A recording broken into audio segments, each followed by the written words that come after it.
I'm painting black. Okay. But also dark gray. And bluish dark gray. Okay. No worries, Batman. I'm making Batman Marines. That's. Yep. I was aiming for a 5th Siege Regiment of Death Corps of Krieg sort of paint style. Specifically the like the Grenadiers, where they have the cool skull mask. I'm tense for what Henning wants to show me. Sorry, Dave. Huh? Yeah, I'm trying to. He's trying to show me something. Yeah, is this a better light scheme for Rogue Trader? I think I'll stay with the red. Why not? Welcome to episode 12, Here Be Dragons, of Warhammer 40K Rogue Trader, The Last Scion. I don't know, my color's off, but the other thing you should know, friends, is that I'm trying out new makeup, which is to say I'm trying makeup at all again. I'm paling myself out. It's much paler. I sent my mom the picture right before the stream started, and she says, "You seem so pale, there's no redness on your face. Do I need to get you a bronzer?" And I said, "No, Mom. I wanted to look pale. That's why I got the pale makeup." Honestly, I didn't even notice you were wearing makeup. Thank you. Great. You know, I just do these nice things for us, Dave, in our relationship, and you don't even notice. Look, I mean, like, am I supposed to be? You know what, Arthur? It's all right. I respect that you're willing to go the extra mile for us. For the audience. For the audience. It's not for you. Oh, well, maybe it's for me. You know what? Okay. Here's the thing, though, is that Zoom has touch-up mode, and that's really helping me out here. It's getting me through the last month. You know, it automatically helps touch up your makeup. Actually, I'm going to turn that off just to spite you now. So I mean, that'll turn off yours, not mine, but okay. I know. Right. That way the audience, like, you know, hates it more. So. All right. Thanks for the I subs, have that James off and because Lawson. it blurs up the camera. I hate it. So I don't know. Maybe I need to move my lighting system again. I did mess with it. It also, does. Quick Wait, so tip. this is off. Okay. This is on. Oh, okay. Yeah, there is a bit of like a contouring going on. It blurs it slightly to hide details in your face, like the crow's feet, all that stuff. That's just wisdom. I'm leaving that off. So one quick You guys- note. Oh no, go ahead, James. I say you guys just getting raw, James. Yeah, not touching Thanks, anything James. up. That's fine. Yeah, but you Okay. have that wise face. All right, I got to work with what I have. All right, this is. I really got to put in the effort. Dave, stop doing that. I know that you're doing it, which is why it's annoying. I don't know what you're talking about. I have a new chair, which is actually an old chair. My last chair, you might have noticed from time to time, made like a clanking noise because it was made out of like 90% metal. This chair might have been involved in a world war at some point. So I'm just worried it's a little shaky, it's a little wobbly. If I suddenly disappear and start going, "Oh God, my ass," that is because this chair has destroyed itself. Just know that at that point I will be attempting to end the stream while also bleeding to death. Now, What's wrong with the old chair? it's somewhere else. The thing is, I was doing the Space Engineers, and I had to do 5.5 hours of that. And with that chair, I'm like lean forward and hunch, and I'm like, ooh. With this one, I'm like, okay, I can like put my whole back up. So at the end of Space Engineers, into Cyberpunk 2020, the test game, I was sitting in that chair for about 9 hours, and when I stood up, I was like, ooh, I have a spine, it's not moving right, ooh. And at that point, are you one of those people, Arthur, when someone offers you something, you can't say no to it? That's "Do you want this free absolutely, chair?" listen, that's absolutely untrue. People offer me stuff all the time, and I say no, absolutely not, never. Have you tried like a Herman Miller? I think it is. I don't had know one of what that those when is. I was in America. It's a. We're just posturepedic trying this It was chair. awesome. It's gonna struggle and try to survive for another world war. That's all I wanted to get through. Maybe a second civil Wait. war. I don't know how old this thing is. Are you aware of some world war that's happening right now? Listen, man, I don't know what to tell you. So can I ask, Arthur, is there Yeah. a reason you're calling it Space Engineers not by its name? Is it some sort of weird Twitch thing where if you say the name of the game, No, it's going to cause... it's Hardspace Shipbreakers. Listen, Okay, you cool, know nice. I'm a full-time Hardspace Shipbreakers streamer now. I've put in almost 40 hours of that game over the last 5 days. Is it the thing I found... I put in Going back 20 to how you hours over said- 5 days. Okay. Going back to how you said, I find when I'm playing that game, I tend to do this a lot. You know, like when you're trying to get around things, whatever. You know. Yeah, obviously you by gotta leaning your lean as body. well. Yeah. Oh, I do that when I'm playing Metal Gear Solid. I'm looking around corners. I'm also like, physically, no. That game is excellent. Playing Mario Kart? Did you grow up playing Mario Kart? No. See, I used to I do was a that teenager when it leaning. came out. I used to do that leaning thing in Battlefield 1942 when rockets go right over your head. I, for some reason, instinctively ducked down because I didn't want to hit on my head. Yeah, I remember that back in my Amiga 500 days, having a motorcycle racing game. I'd always do this every time you went under a bridge. Yeah. Amiga 500. So- Huh? You really You dated know, you have fun yourself with there. the game when you instinctively duck or move out of the way when they're doing it. Hey, Amiga 500 was my second computer behind the Apple IIe. So You want to tell us about the Commodore 64 and how that revolutionized the gaming industry? I skipped that. I never got into games on tapes. Full motion video. Oh boy. Sorry, we derailed. We are derailed, but that's fine. We're right where we need to be. Hardspace Shipbreaker. Consider picking it up on Steam for like $19.99. It's excellent. I put in 20 hours apparently. It's become one of the top videos on my channel basically overnight. Really? Yeah. Watch out, Mistborn. It's coming for you. No, I don't know that even BattleTech can't displace Mistborn. All right, that's how it is. That's just how it works. People like Mistborn. I'm okay with Mistborn. I'm alright with it.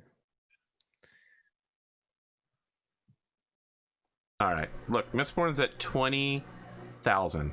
James, you can't. BattleTech is only at 12K.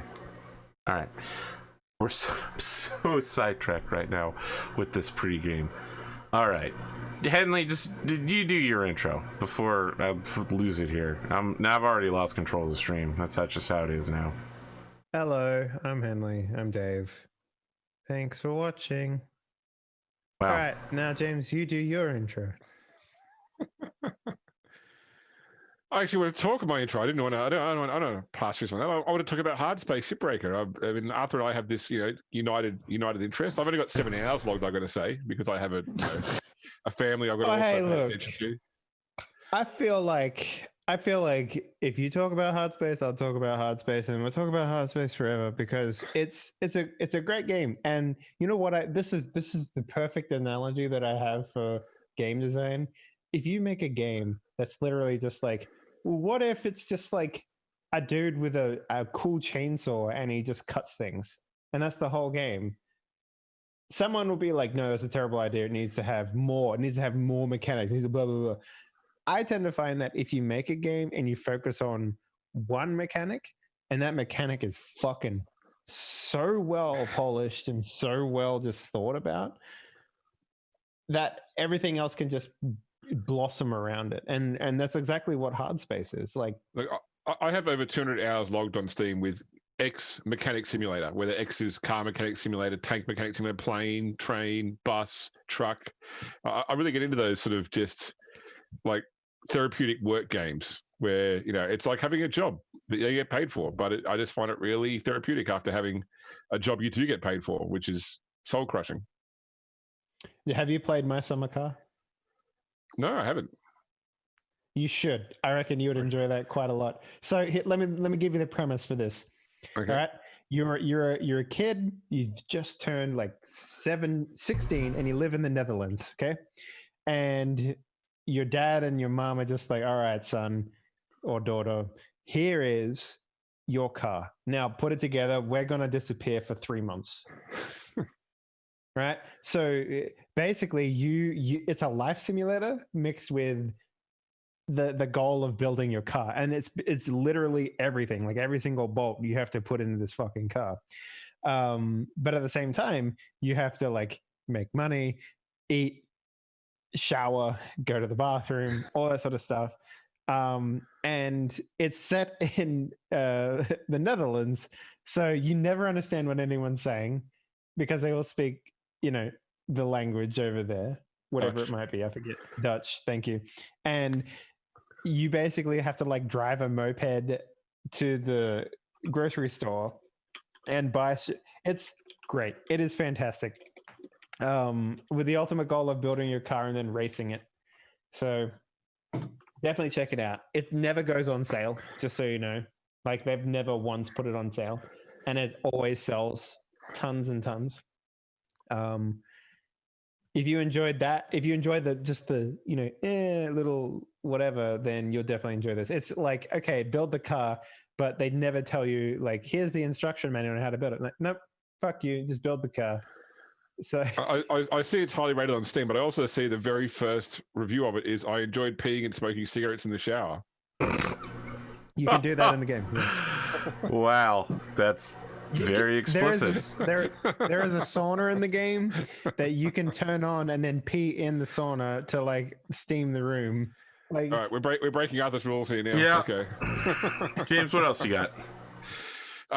That's it. The only thing I haven't said on this show yet, by the way, is that I'm really enjoying Snowbreaker. I don't know if anyone else is watching Snowbreaker on Netflix, but I liked the movie and I actually enjoyed the TV series even more. I got to say, it is my. Is that you mean Snowpiercer? Snowpiercer. So I've got Shipbreaker on the head.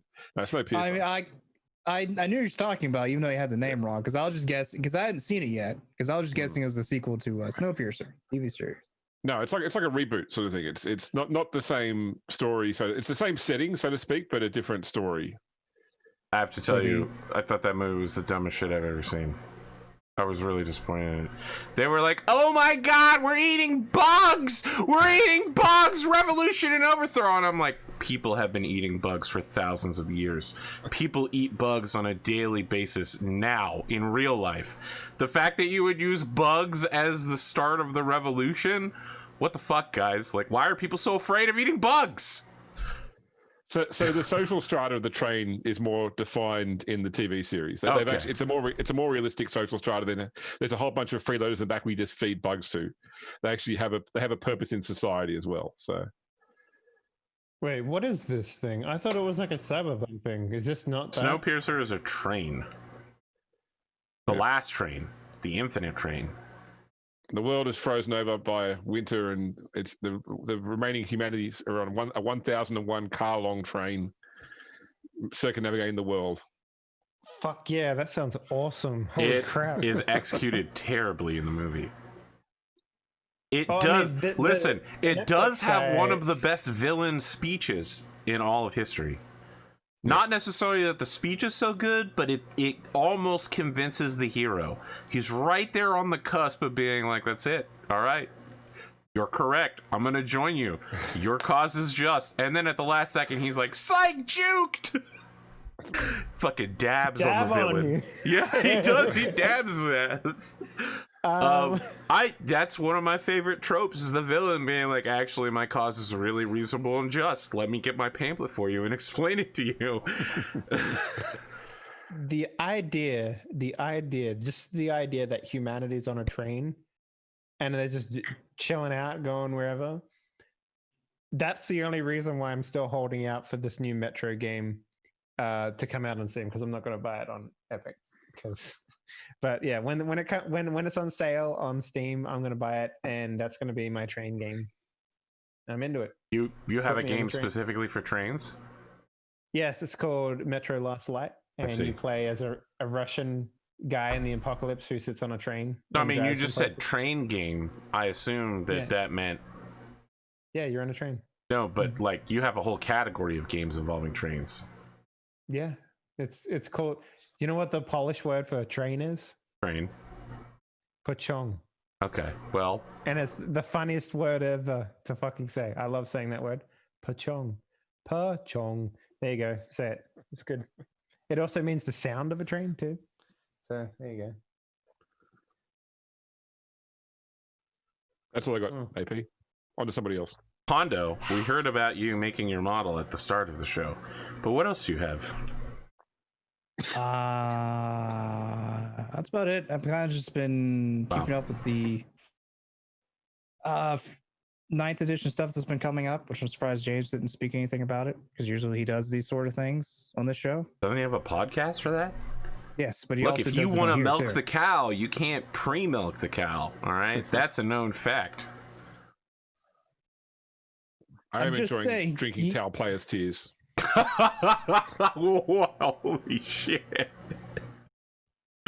That's rough, because they did do a nerf to Overwatch where it's a stratagem now. What? Yep, they made it a stratagem. That, Well, there were all of my ideas of ever playing fucking Tau. Jesus.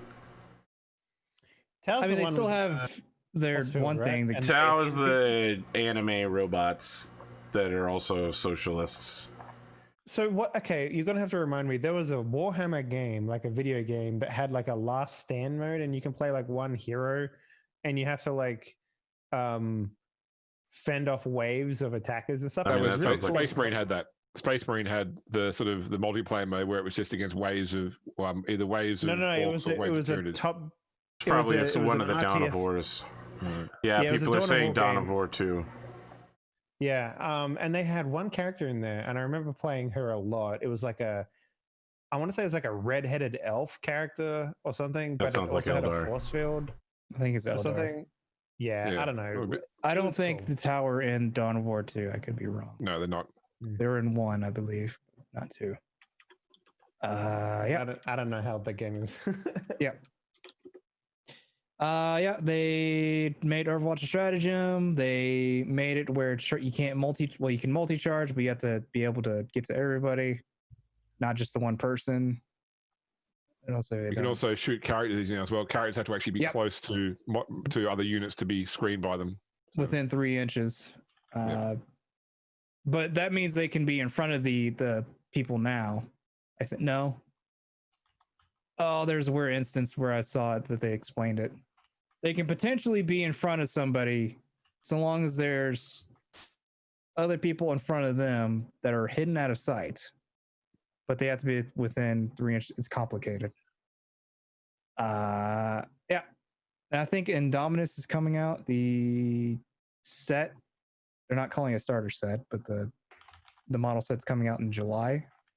So I'll give you a sneak peek here. So my local Games Workshop manager told me that they're having an all managers global meeting on the 6th of July, which will be probably when they tell them what's going on. So he reckons that it'll be on pre-order on the 11th for shipment on the 25th. Cool. Unconfirmed, but that's just what the inside word is. It's better than what I do. I've just been been looking into the bits here and there. James, I But, got a question for you, my man. Yep. What does podcasting look like in 2020 these days? Like, is there any sort of revolutionary tech that you guys are using to do this, or has it changed much? Because previously it was always just like local recording so that your microphone sounds the best it can, and that's pretty much it. So I have kept the same format since I started 7 years ago now. Literally, I've changed microphones in that time once. What's changed for me is about 2 years ago, we actually got a producer who's actually editing our stuff before it goes up. And he at length tells me how I should be improving my setup, mainly because we share one microphone. So it's just the two of us chatting with a single microphone picking us up. And of course, myself and my co-host are different tones, different pitches. Ideally, it'd be better if we actually had two microphones and a mixing board and put that together. I even bought a mixing board, and everything I've got, because I've done audio engineering in the past, so I actually got XLR based microphones and cabling and everything. I just haven't actually set it up. I'm still using my USB Blue Yeti, just because. I love that. I was like, don't worry, we've got everything. When are you going to change it? Never. Setting up XLR mics and setup is a pain in the ass. I know this. Bitch, you just I plug that understand shit this. in. You just go plonk and it works. What's hard about it? Yeah, I actually I did not- want to experiment because I actually did set up once and I tried recording my son, my 8-year-old, because they've done a series of kids Warhammer books now. So when I interviewed him about his feelings about the kids books for the show, I actually did the dual microphone stuff there with a mixing board, and it went pretty well, So I really should pull it out again and do it with my co-host. But that being said, like with the recent issues, we've been recording via Teams. Messenger, Microsoft Messenger, or Facebook Messenger is using the audio there, and I just use a single audio grabber to grab both my and his audio. But I let it be fixed up in post. Yeah. You're the worst. I mean, he gets paid to edit things. Let him edit things. You know what I'm saying? Like that's his problem. He doesn't get paid. Oh yeah, no, you're the worst. It's you know how much money I made from my podcast in 7 years? On Nutra, I made $7.49. That is a total input of money into my podcast from outside sources other than me. So how, dude? Take a sponsor. That's what you gotta do. Take a sponsor. I was really a couple of times I've had the option. The big concern for me is that I talk about one topic. I talk about Games Workshop games, and Games Workshop historically have been relatively litigious when it comes to protecting their IP. And I really thought there's a very careful line between receiving money for what I put into it versus receiving money for what someone else has put into it. I'm just talking about. And I don't need the funds. I do it because I enjoy doing it, and I enjoy sort of putting into the community. And even the person that edits the show said that he recently wanted to do it because he wanted to raise the quality of the show which he enjoys. So for me, it's not about making money off it at all. It's just about I enjoy doing it. It's a hobby that I like and I can share with others. It's very noble of you. The only podcast I've ever done that was successful, we did it for 4 years, and like nowadays, like when we did the podcast at the time, we never got anything more than like, a couple, like maybe 20,000 views on it or something like that. Nowadays, when I go back and look at it, at the numbers and stuff, it's like, cool 100,000 on each episode. It's just like, fucking hell, man. Like all these sorts of things are so old, and like the content was just like for that time. So I don't know why people are going back and listening to like old stuff. But then again, people like, I don't know, listening to old radio broadcasts. So what the fuck do I know? Yeah. Listen, man, the slide whistle is gonna be a classic. I feel like I'm talking about slide whistles a lot lately, but when you talk about radio, you're talking about slide. Woo! Arthur, I've mentioned around you radio broadcast twice, and every single time is like a slide whistle. Slide whistle, yeah. Listen, it is the crux of radio operations. You can't have a successful radio show without a slide whistle. It's known. No, you just have a guy in the background punching a lettuce, and then you're good, right? That's pretty much. If I know anything about radio, which I don't. If I know anything about radio, which I also don't. Hey, Foley is universal, all right? So if you can Foley a film or Foley a game, you can Foley a radio show. I'm just going to remain silent. I've been told repeatedly I have a voice for radio and a face for radio as well, and it wounds me deeply as a YouTuber. Yeah, one's a compliment, the other one's an insult. Really, Pondo? I had no idea. I did not have the perspicacity to sort those out. Look at you with your vocabulary. That's an SAT word right there. I know, but it's a good one, right? I didn't say which one's the insult, which one's a compliment, though. Oh, wow. Thanks, Pondo.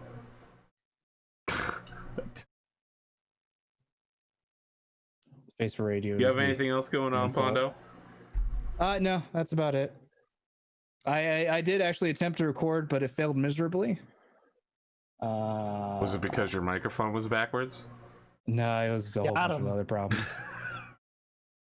What were you recording? Huh? What were you going to record? I recorded. Warhammer 40K podcast. You know, don't worry about it. No, I'm not really. I was trying to record Kingdom Hearts 3 finally, and after getting back to it almost over a year now, actually it's been over a year now, it failed miserably, which was to be expected. But so eventually I'll have to either re-record that or just move on to where I was left off last time. So I don't know whether I want to make this joke. you go ahead and make it. You've already. I know. All right. You're leaving us with anticipation. I'm glad you're anticipating it because it's a joke about you. When I heard Pondo say he was getting back into recording, I was sure it was going to be Pondo the Mad sings all the high notes and Take on Me. I mean, no. I'm looking forward to that stream. Can't wait for it. More than a feeling. Boston as well, you know. Ooh, More Than a Feeling. Wow. Could Pondo do that? I mean, Take on Me is you know, it has that build up. You know, it does the sequential tiering of notes, but More Than a Feeling, just blast them from time to time, right? You go from like it's more than a feeling, and then you just drop back down. The difference is how many people has done Take on Me as compared to More Than a Feeling. I mean, I can't tell you. Listen, I'm not asking you to sing Mariah Carey songs where you got to brook like 4 octaves at the same time. I'm just saying, Take on Me, hit all those high notes. Can we if you get guys want something funny, jump onto Pondo's YouTube channel because he's got all these old videos there back to when he was a fresh-faced young teenager playing Skyrim. Yeah, but back before his balls dropped, you can really get baby Pondo's voice. Is it? Hey guys, today Let me we're ask: gonna is dig it? down Is and that find really some real? diamonds. Or is it just those times where Pondo's microphone goes really high and we laugh about it? No, it was. It was actually back when I was maybe using a Blue Yeti, and I had hope and dreams still in my voice. I see. Wow, that's dark. And then, you took this in a deep direction. And then I graduated high school, and they just all left. Wow. So when you graduated high school, is that why you your stick to mother and Skyrim? father gave you a new microphone and said, "Son, we believe in you. Here you go." Now begin your life no, as a I YouTuber. pretty much purchased all my equipment myself. It was a joke, Pondo. For fuck's sakes, my man. I'm sorry. I took it seriously. I'll stop. Don't worry. One day Pondo will drop the crickets on Henley and I'll lose my mind when that happens. Drop the crickets? What's that supposed to mean? He's got a soundboard with crickets on just for when I make a dad joke. Yeah, that's personal. It's hurtful. Okay. It's not working at the moment. I'll figure that out later. Oh, good. Now I can deploy all the jokes I want without having to suffer your wrath. Don't worry, they'll be back. Sure they will. All right, you got anything else, Pondo? I do not at the moment. No, I got nothing at the moment.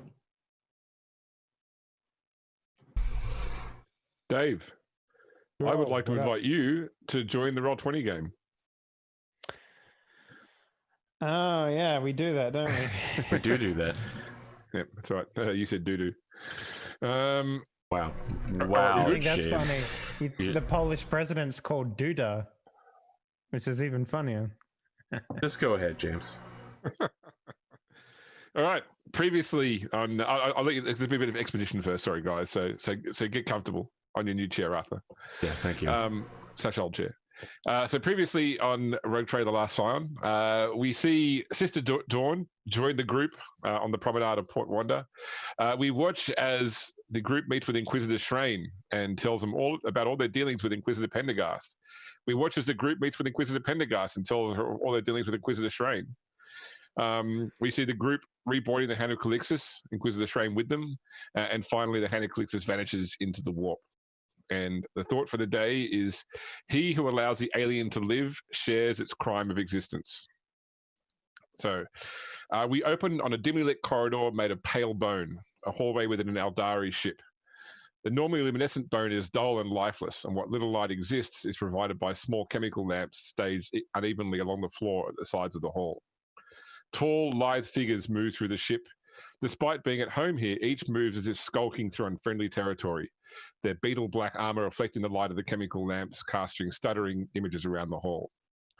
Our view pans down the hallway and into a chamber within the ship. 3 figures stand in conversation. The first is a tall, pale-skinned Eldari wearing ostentatious brown and gold robes over his black mesh armor. Within the reflections of his artisan-wrought armor, pricks of light randomly appear like stars twinkling on a satin sky, and the armor is punctuated by a large vermilion gem set in the middle of the breastplate. The man's black hair is shaved into a peaked mohawk that cascades down his back, and at his hip hangs an ornate shuriken pistol cast in gold. The next individual is a young Eldari woman with dark hair pulled into a high ponytail. Her armor is black like her compatriots, though her breastplate is chased in gold, and numerous bone fetishes hang about her body. A bone-coloured shawl inscribed with Eldari runes hangs from her shoulders. The final figure appears to be another female Eldar, though her face is hidden behind a smooth mirror-sheen mask of black metal. This third figure is dressed in motley, her armor and clothing a mixture of styles and colours. Her masked face peers out from beneath a teal hood, and sashes of rich purple and brilliant gold hang from her waist. The woman carries an ornate staff tipped with a white harlequin mask, its mouth open wide in murderous glee. It's the young Eldari that speaks first. Why is she here? We all still remember the betrayal she dealt us after the fall. The ghosts of Lugganath will cry out in anger to see her work these halls, had they not been consumed by she who thirsts for what she did. Silence, Bivra, commands the male Eldar. The servants of the laughing god see well beyond the simple world that we sense. Veilwalker tells me her past actions were done with a purpose that is yet to be revealed to the Eldari, and given she is here to help us, I'm inclined to believe her. Ra clearly wants to protest further, but a silent glance in the mirror face suddenly causes her words to catch in her throat. The male Eldar continues. The future approaches, Corsair, and the crow spirits must be dormant no longer. I need you to go to the dead Agarian worlds and locate the hollow Atlas. You must leave now, and you must go alone. Now? Alone? Lord Alarion, I do not understand. It could take me years to search. Ra is cut off by the Harlequin, her voice an overlay of different speakers, seeming to come from the walls around them rather than through the mirror mask. The skeins of fate will lay a path clear before you, Bivra, and there is more you must know. With the Hollow Atlas, you will find a Monkey, a human who you must not harm, for they will be the one that leads us to the young king. You speak in riddle, Shadowseer. The humans will turn their weapons on me the first chance they get, as I would them. How can I find one Monkey among their kind to help us? A wheezing sound emanates from behind Veilwalker, and a fine mist floats up from her back. The smoke turning in on itself, forming shapes and visions. Look for the one that is burned, but not broken. And then we flash over to the Hand of Calixis in the warp, en route to Solitude system. So you're in your chambers, Pierre, or at least in your office, so to speak, anyway. And you're with the Master of Whispers, Nokul Coral. He's giving you his sort of report about the goings on the ship. You're only about 2 days into the journey from Port Wander, and although the expected travel time is about 10 days, you're expecting about 40 days of what it should feel like in terms of the travel time in the warp because of the weird effect of the Solitude system. Oh yeah, we did roll terribly as well last time. Oh shit. Wait, are we skipping over the fact that we weren't going to Solitude first? No, as far as you know, you're going to Solitude. I thought we were going. No, we're stopping by. We're stopping at the Hermitage to pick up our secret information. Okay, Yes. okay. So sorry. So this is after stopping off at the Hermitage. Sorry, this is on the way. So at the Hermitage is literally picking up a data packet, which literally has the coordinates as long as we've got that stuff. Yes, and now we can just go to another segment of the universe whenever we want, James. There will be no stopping us now. We're just gonna go visit Ultramar and be like, "What's up, guys?" So you do have the coordinates for both the 13th station and Zone 10 as well. So, so Coral is explaining, Lord Captain, there is one more matter. It's a delicate matter.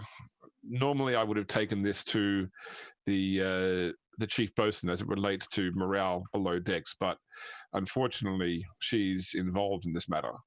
Otherwise, I would have taken it to Master Bullet, but he does tend to escalate matters rather than de-escalate matters. I felt it most prudent to bring this to you. Well, they get escalated then suddenly stop, but that's a different point. What is the issues? There's a conflict brewing beneath deck, on one side of which is Infernus Master, Celestina Iyengar. The other side is the Chief Bosun, Mistress Sargon.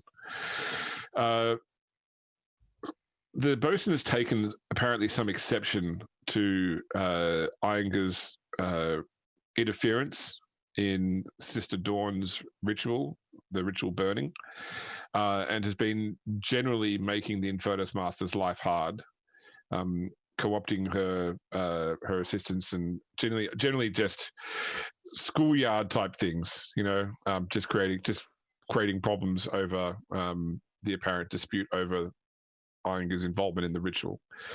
The problem is that Iyengar was from the ship originally, not one of the new arrivals like Sargon was.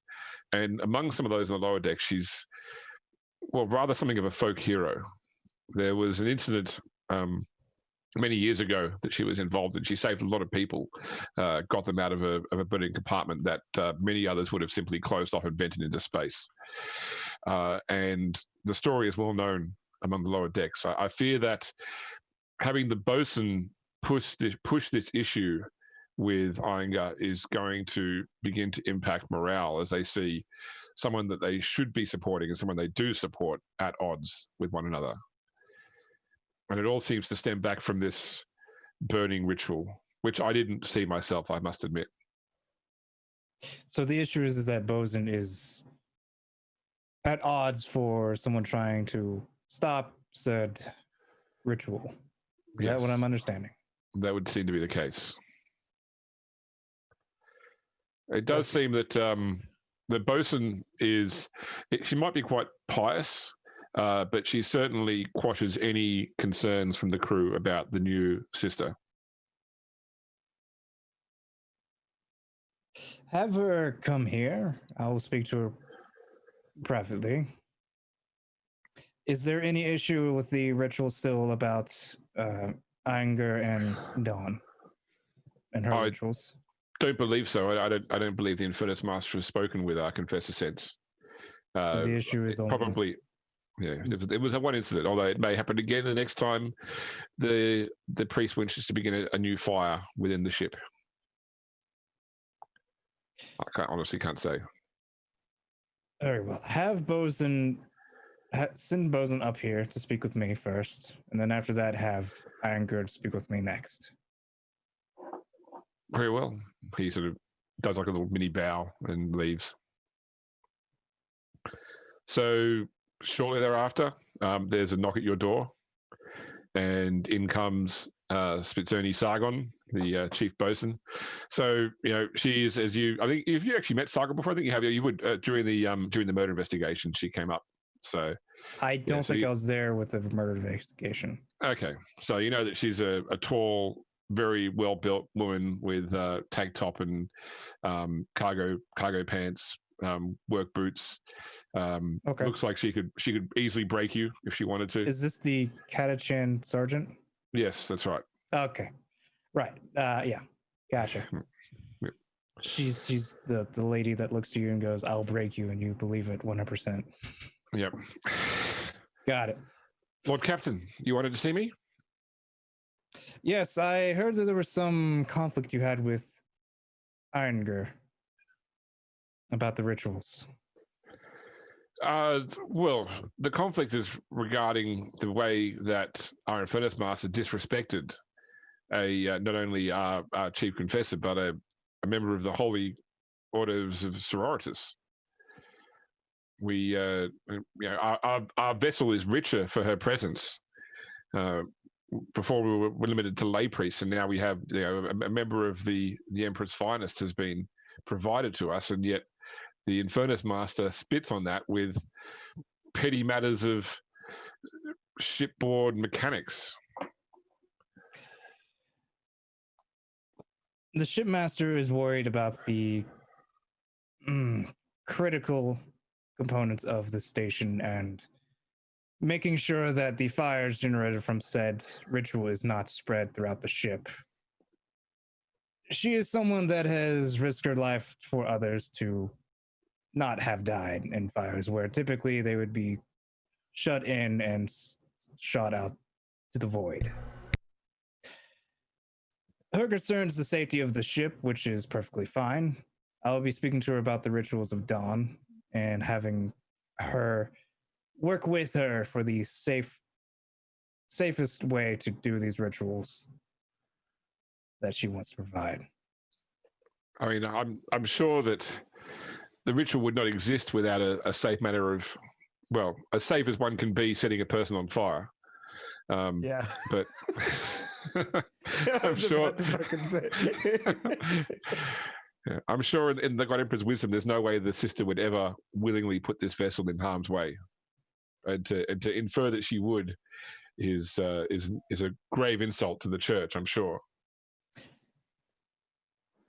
I see it more as an opportunity to show the crew that we're working with the church. If they work together to make sure everything is fine and safe, the crew knows that everything is working together as fine as it should be. Is that understandable?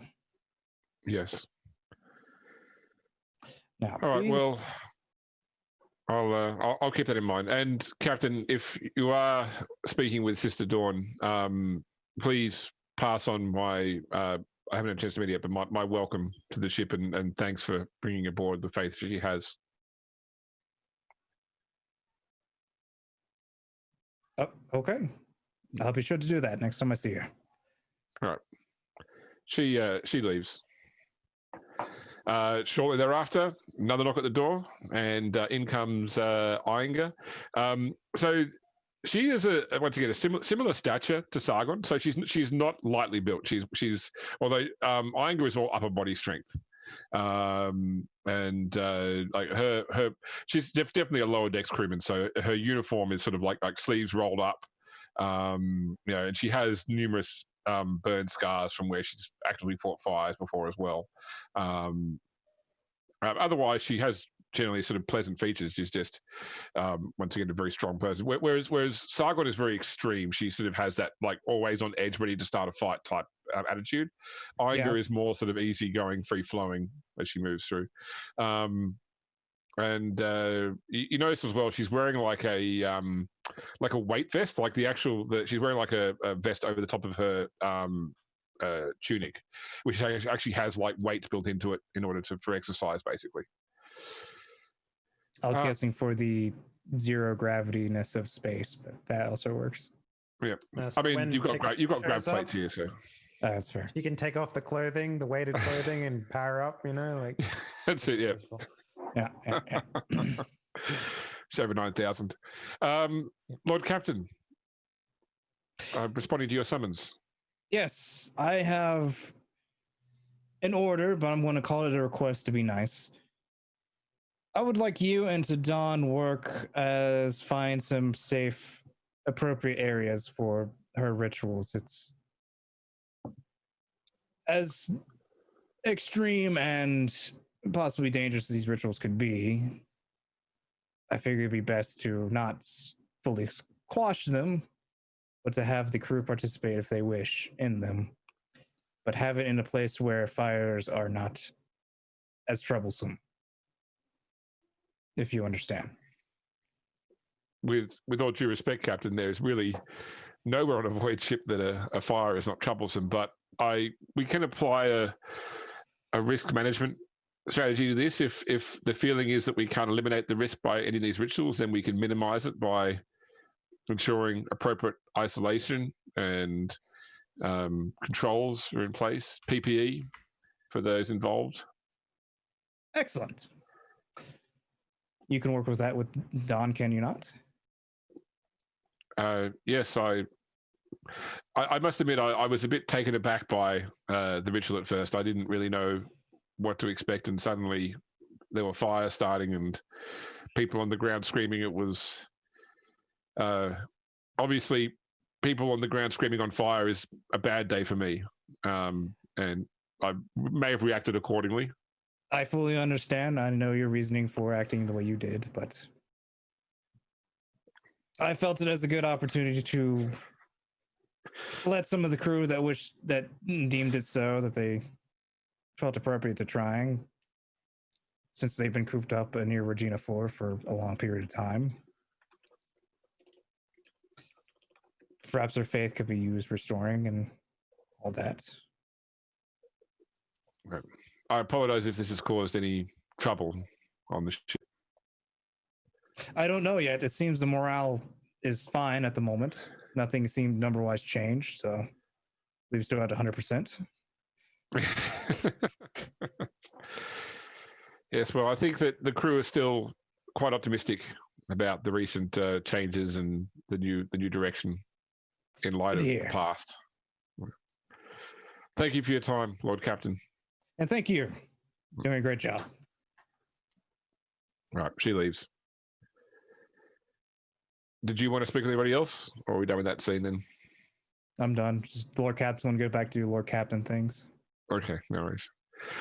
All right, so Nero, you're down on the gunnery deck, enforcing yet another drill, because obviously have they succeeded even once? Yeah. So this is where actually so what's happened is you've broken down these drills into very component parts. So, for example, because we're in the warp, they can't run out the outer portals to run the guns out. So they're really focused on like the everything up until that point, and let's just focus on this first 10 minutes and get it as good as possible. Then we can sort of compartmentalize and do the next part. Tell me what I do next, James. Sorry? I said, tell me what I do next. You said that I had made this decision. That just no. I'm saying this is what the group is. So this is what the gunnery crew has done, because they can't do the whole drill end to end. But you're still. I'm assuming you're still timing them, yeah. So you've just observed what. And I'm pretty sure that Nero never says anything is like perfect as such, But you've just observed like the best run through of this first 10 minutes, to date. Like they have nailed this first part end to end impressively, and sort of like everybody is standing around looking at you, wondering what you're going to say. Like Thale is there with his like puppy dog eyes, hoping to get Father's approval over having just executed a pretty much flawless gun drill. So I assume I have some sort of like pocket radio I can use to address all of the gun decks at once, something like that. Yep. Because I can't physically be there everywhere, no. Right? So I pull it out and I say, in the pursuit of doing things correctly, one needs to but do it once perfectly, or at least as close to perfect as can be managed, and then simply repeat that action every single time they do it in the future. One perfect moment, repeated infinitely. You have finally achieved your perfect moment, gun decks of the Hand of Calixis. You can return to your clan kin with pride this day. Finally, this day, you have become gunners for the first 10 minutes of the drill. When you do this part, whether it is a drill or whether it is real combat, you will perform it exactly as you have done right now. Finally, you may all have a break. Go home. There's like a cheer from the like there's high fives going off and people are hugging each other, in celebration. While this is going on, you're sort of like watching the crowd, and for a moment, but like through the crowd, you spot a face you haven't seen in decades. A man that you know to be dead, a Cadian PDF trooper by the name of Foreman Costa, moving through the crowd, a pile of leaflets in his hand, sort of passing the leaflets to each person that he passes. You sort of see him in gaps between people as they're embracing each other, and he looks at you with like a wry, knowing look as he continues to move through the crowd. So 2 things I want to note real quick. One is that we get a close up on Nero's face as his eyes harden. And now, for the first time in the entire show, his eyes are purple, because I didn't know about that Cadian purple eye thing. And when you said it, you said some Cadians have purple eyes. And then I checked on the wiki, and it said all Cadians have purple eyes. So now we're digitally changing his eyes to purple. And in all in the theatrical release, they were red, but when it was sent home, they were purple. Yeah. And number 2, you're the Darth Vader. No. What's a very reddy purple? Like a maroon or a maroon is pink. brownish. That's complete opposite. Pink eyes. It's I hate to say it, but it's fuchsia, which is a color that doesn't actually exist, but we'll get around to that. Number 2, Nero has served some time on both this ship and other Imperial Navy ships, so I'm expecting that this kind of warp fuckery is not unknown to him. Like this kind, not this specifically, but things like this happen. All right, so I mean, he just ignores it. And he looks down at his piece of paper that has the next thing he has to do today, which is lunch with the Inquisitor. Okay, no worries. So this apparition still seems to and it's moving like through the crowd towards one of the sort of exits from the gunnery deck, passing out leaflets Nero just as he ignores goes, and eventually disappears through that doorway. James is like, come interact with this thing, and I'm like, no. Give me one last final look before he disappears out of sight. Okay. Right. So you've got. Sorry. Is there like a officer of the warp reporting where you would like call in and be like, yeah, there's a weird warp event, and they'd be like, all right, let's add it to the tally, like, so that someone on the ship would know that that's the kind of event everybody's about to go through? Yeah, it's a lost sanity incident, LSI. All right, yeah, I mean, I reported to the bridge, probably in text nice. format somehow. Okay. You just report, just some sort of warp shenanigans, and you head off for your meeting with the Inquisitor. Yeah. You've left the gunnery deck, probably. You're 2 minutes from the gunnery decks, just going through you're probably on your little golf cart now. When alarm klaxons go off in the ship, and there's a sudden lurch in the deck plates. It actually like throws the golf cart against the side of the wall hard as the gravity sort of momentarily shifts, and you recognize the warp klaxons as like this is an emergency translation incident. And everybody wherever you are on the ship feel this horrid lurching as it's like you're going at super speed and suddenly you wrench to a halt as things are thrown around the room you're in. You can actually hear explosions in the distance, like the whole groans in protest at the sudden movement. And you feel like your body doesn't get the sensation of falling, your soul gets the sensation of falling. And momentarily everything sort of reality reasserts itself, and you just feel the drifting of the ship. The engines have cut, the warp engine is still there's an eerie silence, but in the distance you can still hear the groans of ship damage. Okay. Pondo, could you roll me a D5, please?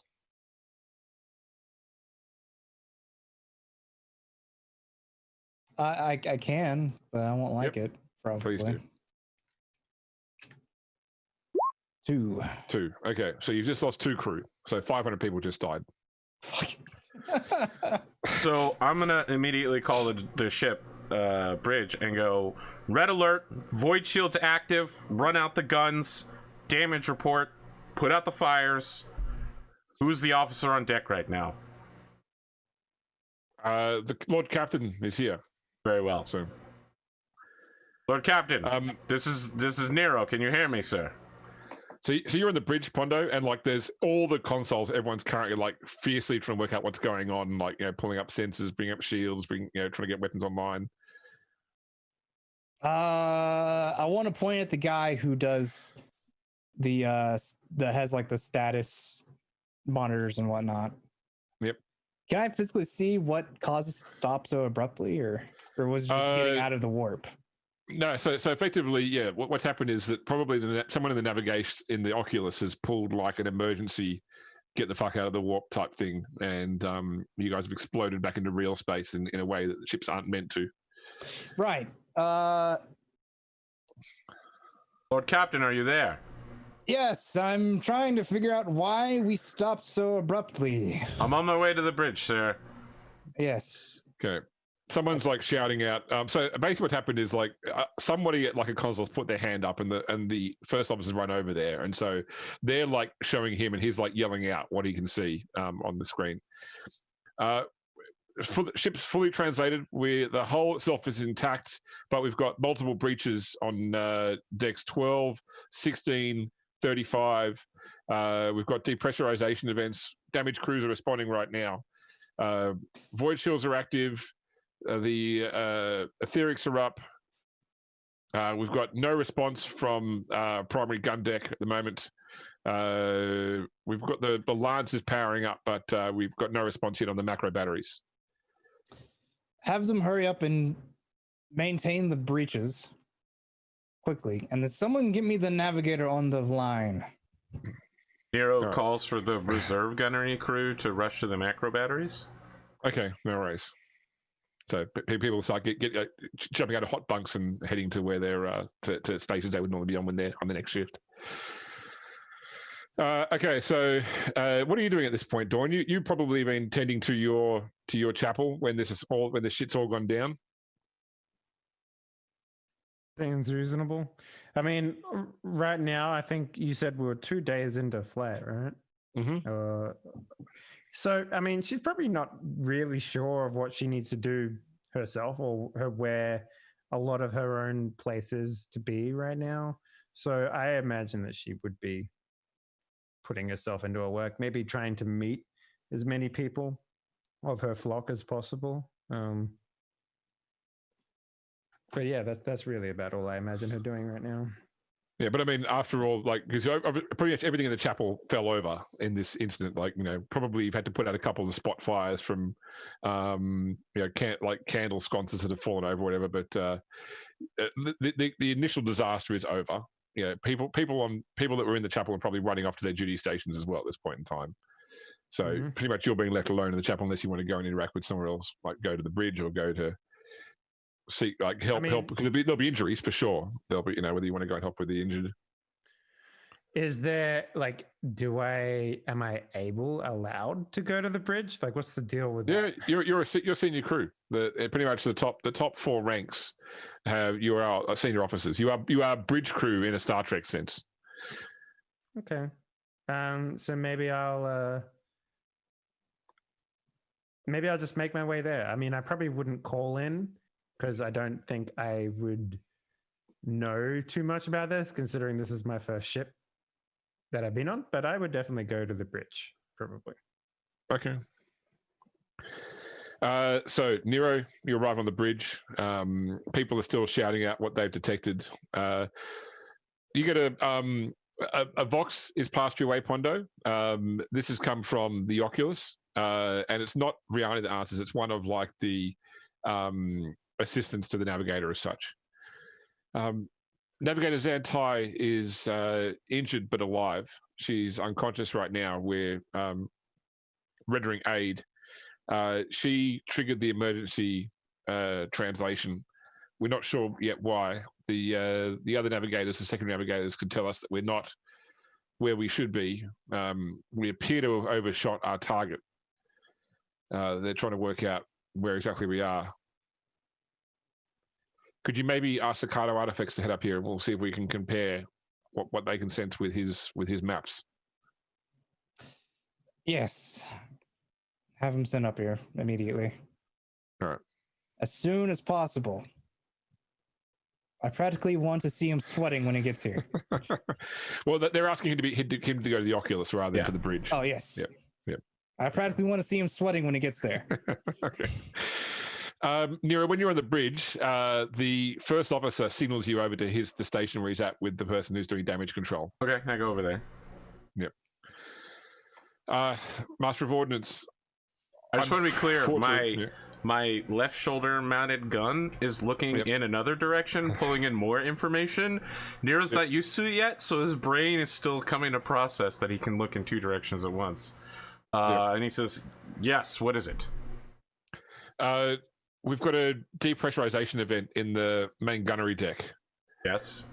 He shows you on the thing. We've got damage crews preparing to go out and seal the breach. But we can't get the secondary crew onto the deck while it's depressurized.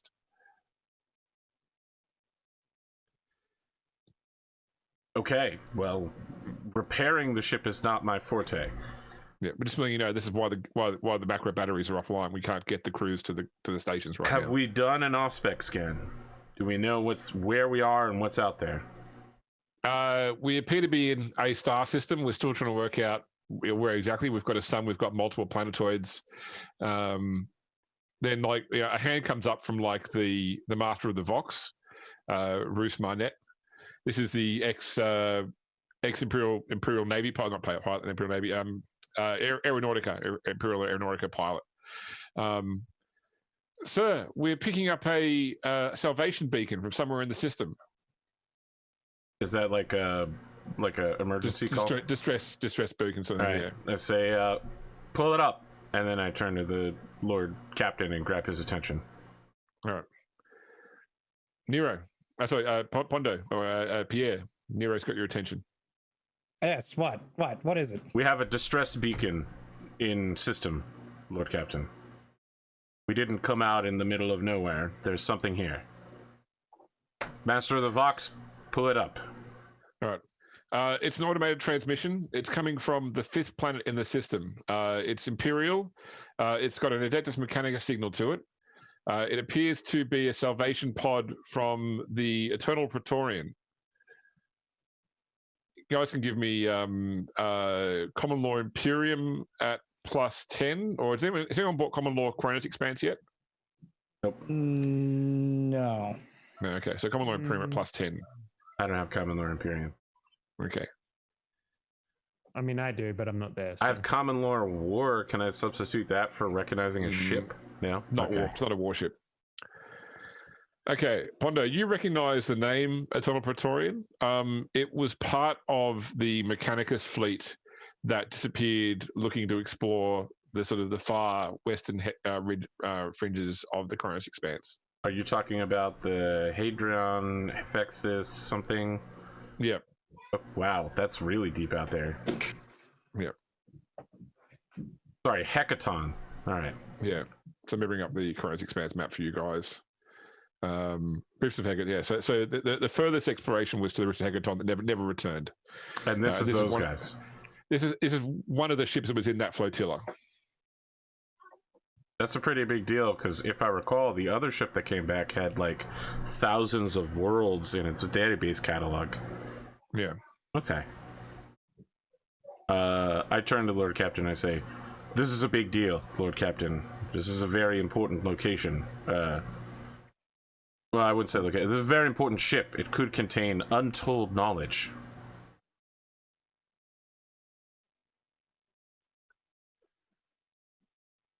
You muted, Pondo? We can't hear you still, Pondo? Do we have eyes on the ship, or do we know how far away the beat transmission is coming from? Well, it's coming from the 5th planet in the system, which if we're good to burn, we're probably 6-7 hours out. We're at the edge of the York cloud. So okay. So this is not necessarily the ship. This could be from a pod, like like an escape pod from the ship would have the same signal. So we still don't know where we're located. We just know where the ship is located, or where this planet is located. Yeah. Okay. We know we're at least 7 hours out from the 5th planet in this. Okay. That's about this. AP, give me a awareness plus 20 roll, please. Boy, would I ever want to do that. You at least have plus 20. Nope. Okay. I'm not going to re-roll it. Okay, Dawn, you arrive on the bridge. It's still a hub of activity. The people are still shouting what's going on. I think for now I'll just sort of hang back and just watch, and if I'm needed, I'll be here. But for the most part, I'm just kind of making sure I'm not getting in the way of anyone. Yeah. You actually notice, like, when you come on the bridge as well, a couple of people notice you, and there's actually, like, your presence actually brings a bit of a wave of relief. Like, it's like you being here means the God Emperor's still with us, and some people actually, like, feel a bit calmer. They're still busy with what they're doing, but there's you have a calming presence. Is there anyone here that's particularly, like, stressing out, like, unusually so? I wouldn't say so. You could, if you want to, give me a what's it called again? The skill is scrutiny. A scrutiny roll. Oh my god. Okay. Yeah. Wow. No. I got 50. 99. Bad boy. No, everybody seems to be maintaining a healthy level of panic. I think that Nero is going to turn to the Lord Captain and walk over to him and say quietly, I'm not needed on the bridge right now, I believe, sir, until repairs on the gun deck are finished and an auspex scan reveals an enemy. The ship's operation are essentially as normal. Would you agree, sir?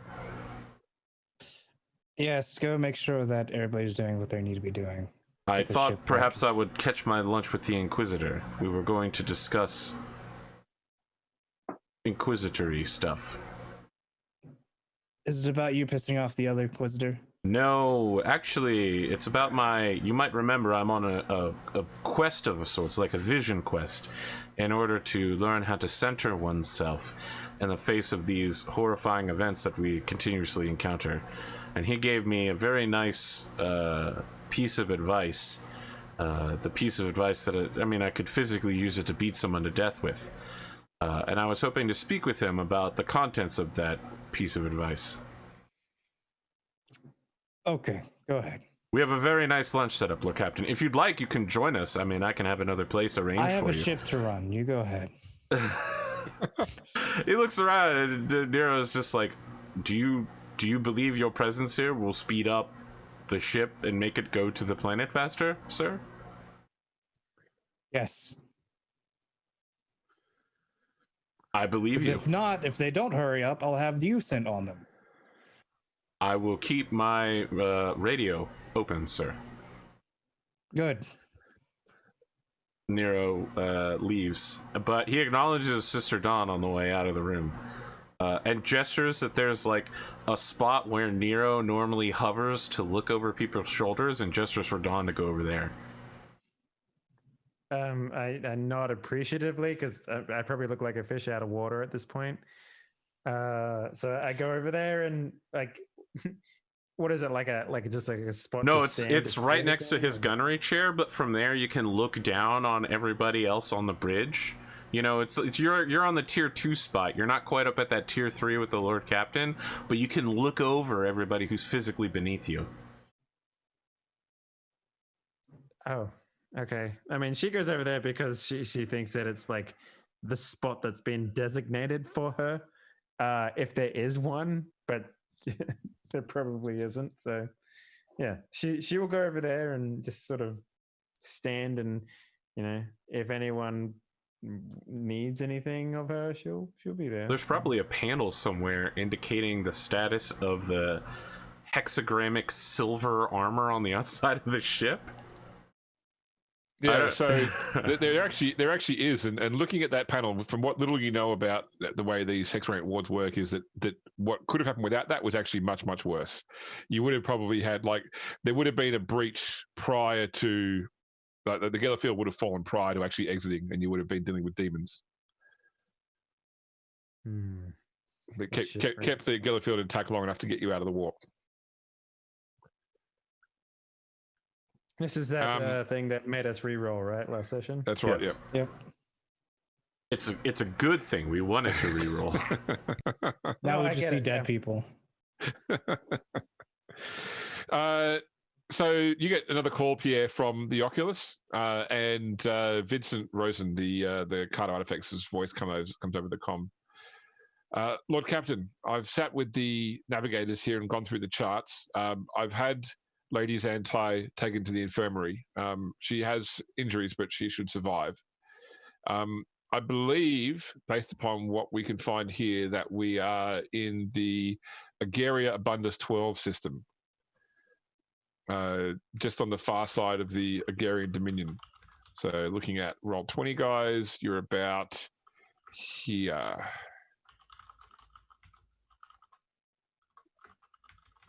And we're aiming for Solitude, so we... Yeah, which is Solitude is sort of like around here. Gotcha. So we overshot it by like a couple days. You're on mute, AP. Yeah, sorry. We traveled for like 2 days, right? Yeah. Of a And 2-month journey, and we managed to go past our target. Yes. Okay, just wanted to understand. At least we're being efficient on time. So again, because chat didn't get to see it, we're up understand that at here, and we're actually going right here. So we need to turn around and go back, essentially. Yep. I mean, you'll be at least a few days in system while your navigator recovers, the ship's damage is repaired. Like there's you can't just go, whoops, turn around, go back on the warp again. Sorry, what's the name of the system again? Ageria Abundus 12. And just to be clear, Ageria is also the name of the worlds that the Eldar were talking about earlier, the dead Ageria worlds? Yes. Okay, just wanted to tie in that prologue was necessary. So- Not so that you- there are so any you know Eldar in the area. The Agarian Dominion, is basically the ruins of a long dead Xenos race. The Agarian Dominion were some form of humanoid Xenos race that lived long before humanity did, and there are a few worlds that bear ruins of their passing. They're sort of good for treasure hunters, but not much else. Technically speaking, the whole Agarian Dominion and the associated worlds falls under the purview of the Winterscale Warrant. Whether or not there's a particular claim on this system is not clear, but it's sort of within his area of interest. Okay.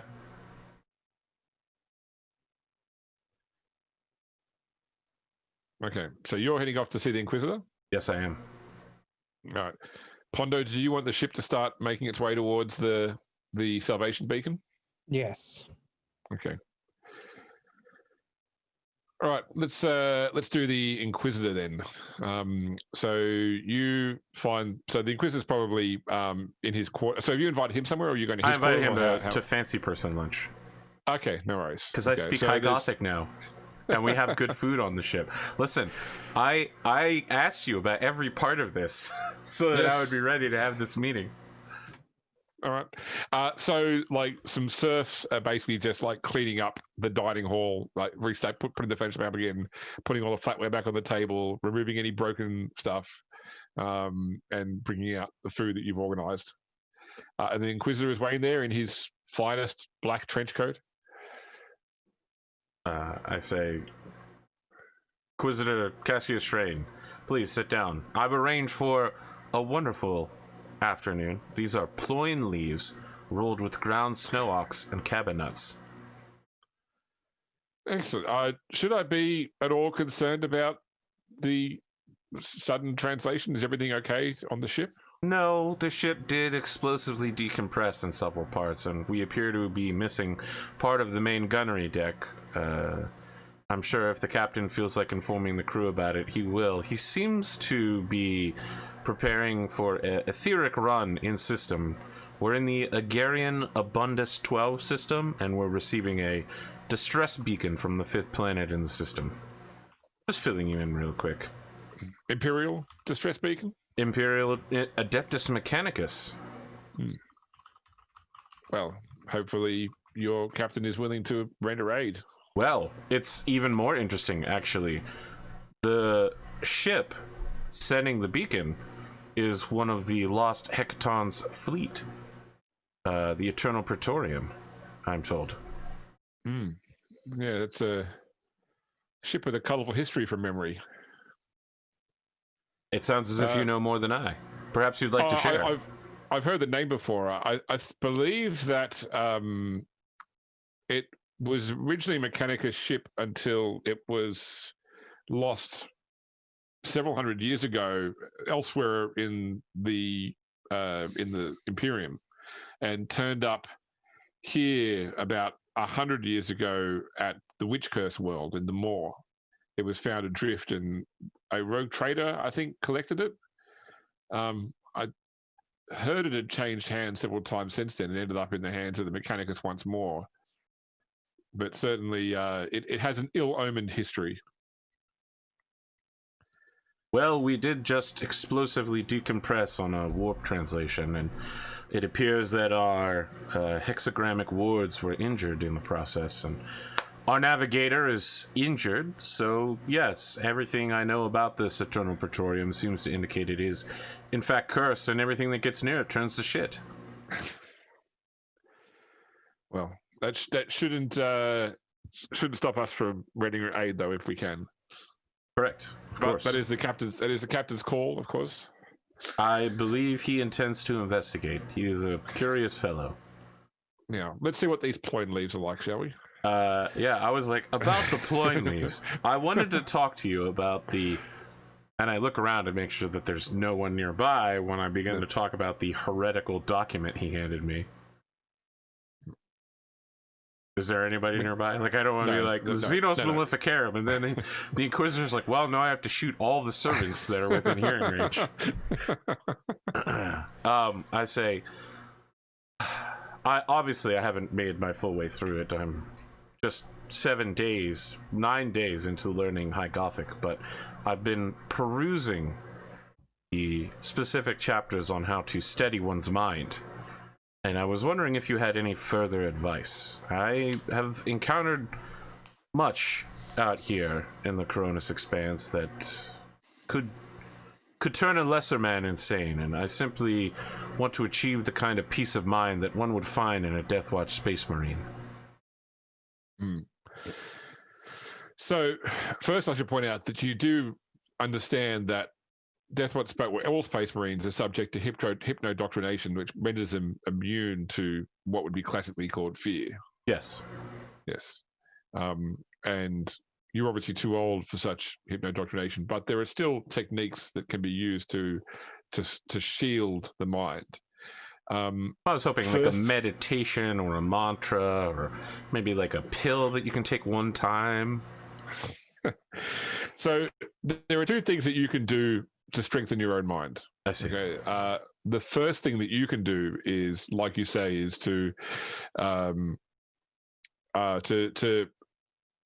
meditate, as you say, strengthen, to prepare yourself mentally for such things, to realize that you will come across things that would break another man's mind, and to set yourself the resolution to see through that. Conversely, and this works for the majority of Inquisitors, is to understand that insanity, or at least the mind, anything which is broken is made stronger in its repair. You will find that over time, the more things you see that unman you, the less things that will unman you in the future. Repeated exposure, while that has its own dangers, is the way that many Inquisitors reach a point of equilibrium where these threats are no longer going to drive us to the edge of sanity. I see. Then there are other things that can be done to you rather than you can do yourself. You know, there are still, while hypnodoctrination is not really available to you at your current age, there are surgeries, there are psychological techniques, there are things that can be done even psychically to strengthen your mind to such horrors. Is it Is it safe to allow a psyker to do such a thing? Oh, not at all. But you're talking about you are talking about. I mean, safe would be not being in a situation where you have to confront the alien or the heretic or the demon. Preparing yourself for such encounters may not be safe, but it is safer than not being prepared for such an encounter. I understand. Interesting. I assume that such psycho strengthening is a rare art that one would not commonly have access to. It's not like I could walk into a den of psychers and say, condition me. You couldn't just go to your astropath and ask for this. There are agents of the Inquisition, acolytes in the service of Inquisitors that could do such things. If this is something you're interested in, then we have a quid pro quo going, me and your Lord Captain. I would be willing to assist you in this, provide you with these techniques to strengthen your mind. I would appreciate that. Since it does seem that this ship and its crew do seem to have a nose for trouble. I would simply say that I am a loyal servant of the Inquisition and a loyal servant of the Imperium. And to some extent, I attempt to enforce Imperial values on this crew wherever I go. Such strengthening would be of great use to me. Yes. I think you've used to all of us. Now about these plane leaves, fantastic. Now yes. I wanted to talk to you about the chapter on orcs here in the Xeno Maleficarum. Fantastic. You know, I really, absolutely fething hate orcs so much, so it's interesting to know that between the 3rd and 4th spine section you can find, and then, you know, we just do some more small talk. Okay, no worries. All right, so we flash forward to like 5 hours later. So the ship is still, you know, a couple of hours away from a rendezvous with the beacon, but yeah, there's more information has come through, and so you're probably, as a senior crew, you're all in the strategium, going through the various reports that have been collected. Now, something that's been passed to you, AP, that you've realised is that the segment of the gunnery deck that decompressed, the explosion that caused that to come apart, was in the compartment that you last saw your ghostly friend walking into at the end of the I see. Foreman Casta? Yes. And unfortunately, Thale and many of the successful gunnery crew are now explosively decompressed. That's unfortunate. It is. I sure am glad that I wasn't in that room. Is there a salve for that or something? Like I'm gonna turn to the Lord Captain and recount it. Like, I've already reported the incident that I saw to a bridge officer as part of the weird warp incidents, and then I'm gonna say to the Lord Captain privately and personally, I saw earlier, right before this incident happened, while we were in the warp, an old acquaintance of mine who I violently murdered, handing out recruiting pamphlets. He was a chaos cultist. Well, you know how the warp is out here. Well, maybe you don't. I don't know how much warp experience you have, but this is your first ship. This kind of thing happens from time to time, Lord Captain. And so I reported it and ignored it, and it would seem that when I saw him leave, he went into the chamber that explosively decompressed with my men in it. So I'm really glad I didn't chase after him. The ghosts of our past are what caused the ship to explode. My past, yes, specifically. But what I'm hearing is we currently do not have a gun crew. We are missing one gun crew. There are many crews that gun this ship. That's good. We have a whole series of reserve gun crews, sir. They're just waiting for repairs to happen to the macro batteries so that they can get in there and run them out. So I'd say in this 5 hour period, probably they're ready to repressurize a lot of the areas that were depressurized now. So it seems as if the gun crews will be ready to rejoin their fallen comrades on the guns as soon as the repressurization happens. Good. When it's done, have them there at once. I would expect nothing less of them. So there was a larger quantity of reports of weird shenanigans in the warp happening right before, so probably a number of people reported similar incidents around the ship right before the emergency exit happened. Yeah, I'm gonna pass that data wafer along to the Lord Captain and say, it would seem that this was a catalyst, some sort of happening all across the ship. Sister Dawn, I'm gonna call her over to our private meeting. So I'm over there trying to make myself look busy to some of the scripts. Again, Hold a piece of paper. Holding a piece of paper, Clipboard. and being like, yep. So I'm gonna hand it to someone, and they're probably gonna be like, "What the fuck is this?" And I'm gonna walk over to where they are and give a slight curtsy nod, and was like, "Hello, Nero. What is it that you require of me?"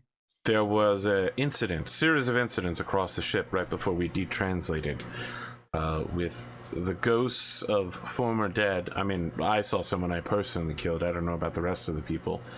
Appearing right before we detranslated. I believe... No, please go ahead. I was gonna say, I'm just sort of looking at him to continue. I believe that the events that have happened might be traumatic to those crew members, and they may require counseling. Speaking of, Lord Captain, you haven't actually made an announcement to the ship yet, so no one that's not on the bridge knows what's happening. The Inquisitor was very curious about the events. Perhaps you would like to make some sort of announcement that will be arriving around the planet in 2 hours and everything what's happened. Sir, it's not my place to tell you what to do, Lord Captain. Just offer suggestions about an entire ship full of very upset, 35,000 upset people not knowing what's happening. Thank you, Nero, for your lovely advice. My social skills are extremely low, sir. I'm just role-playing my character. The door opens up and in walks Riani. She's being helped by somebody. So you can see that she has bandages around her, both her natural eyes and her third eye, and also has what do you call like a gauze pack, whatever, like on her cheeks, where you can see that there's blood still has come through the gauze. So she's her probably face is bleeding? Yeah, like around the cheeks sort of thing. Like she's bleeding from her eyes?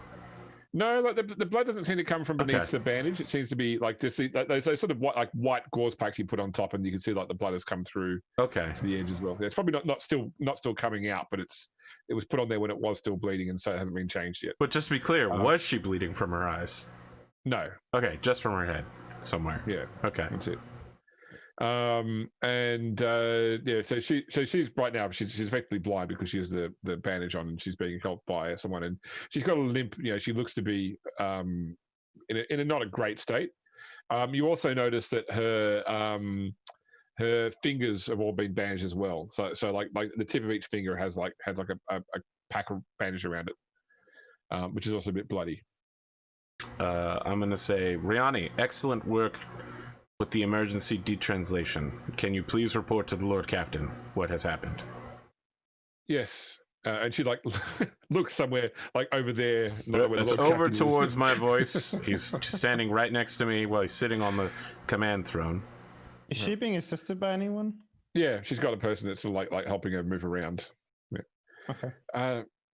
The travel was going as expected, when the ship was suddenly caught in a wake, like a riptide in the ocean. We were suddenly picked up and flung off course. I tried to correct, but the tide was so strong to avoid us being cast light years away from humanity, I had to bring us out as fast as possible. I did it, I think, with enough time to prevent any sort of incursion, as the Gillerfield couldn't handle the speed at which we were moving through the warp. Just as a point of... Go ahead. No, please go ahead, Lord Captain. My apologies. Well, you did for any sort of serious incursion. There was still apparently some sightings of formerly dead people, some personally dead by some of the people on the ship. Nero kind of waves, but then realizes she can't see, so...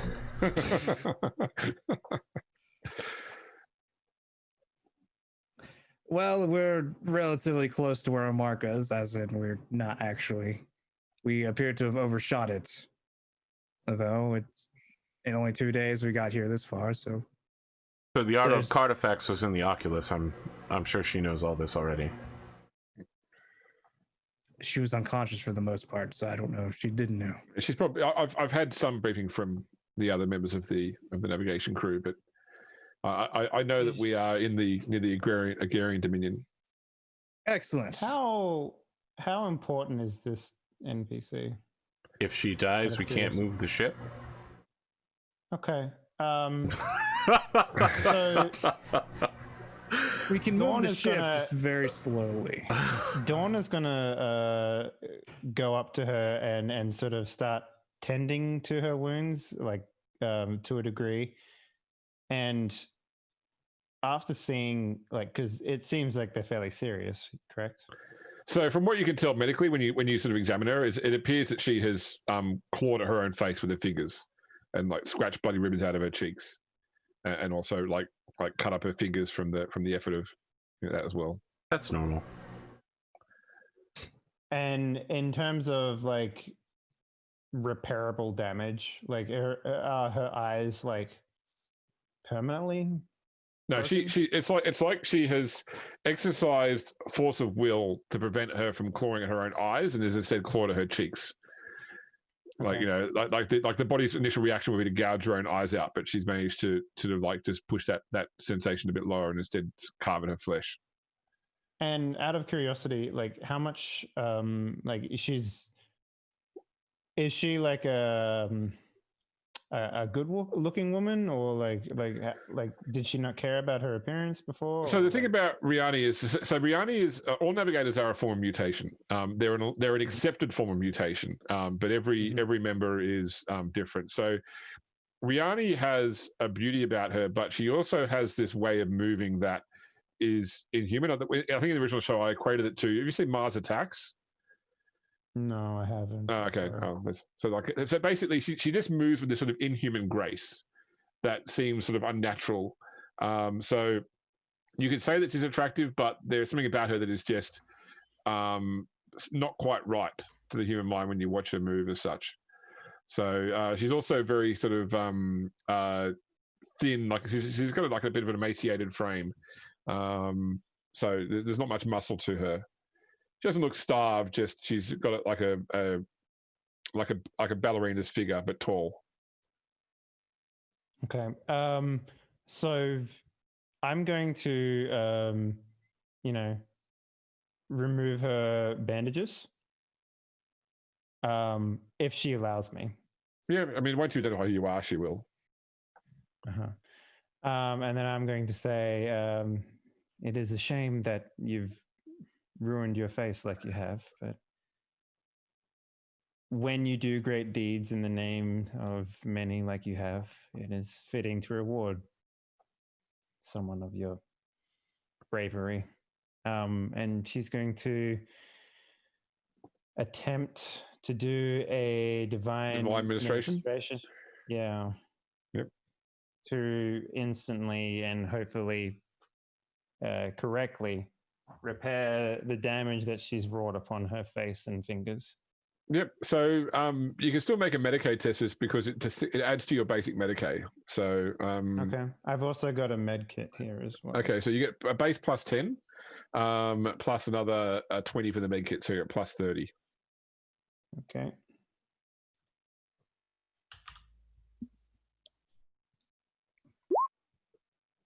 .5. Okay.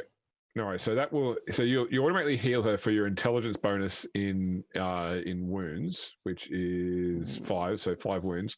Plus, you also add with divine administration your willpower bonus. So you heal 9 wounds. So that is enough. Like she wasn't that badly injured. So she's effectively pristine now. You all sort of watch like there's like a golden glow as Dawn ministers to Riani. And her wounds close and heal to smooth, unscarred skin, and she's able to remove the main blindfold, leaving obviously her third eye blindfolded. And she sort of, thank you, sister. And she's like sort of bowing and not really sure how best to sort of she holds your hand in her hands and is sort of like thanking you for your administrations. From what I understand, you've done a far greater service than I have, and it is only fair that you don't wear this for the rest of your life.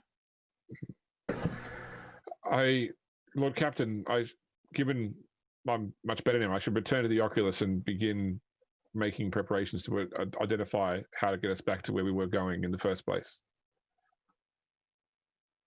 Yes, that would be nice.